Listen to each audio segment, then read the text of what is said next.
right, so special thanks to this company for sending us their walnut hat rack. So they want us to do an unboxing for you. So let's cut the seal because there's absolutely nothing on the box. Slide everything on out. That's it for in here. So we've got all the screws and everything, instructions all right here. These are the little hooks.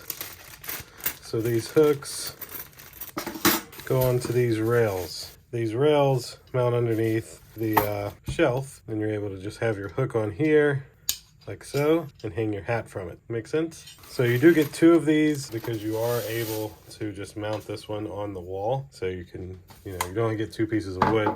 You only get the 1 piece of wood, and one of them mounts to underneath here. You mount this to the wall. You've got a shelf, and then like I said, this underneath here to hang the hats on. All right, so that'll do it for this unboxing. Thanks again for this company for sending us this shelf hat rack, and thank you all for watching. We'll see you in the next one. Deuces.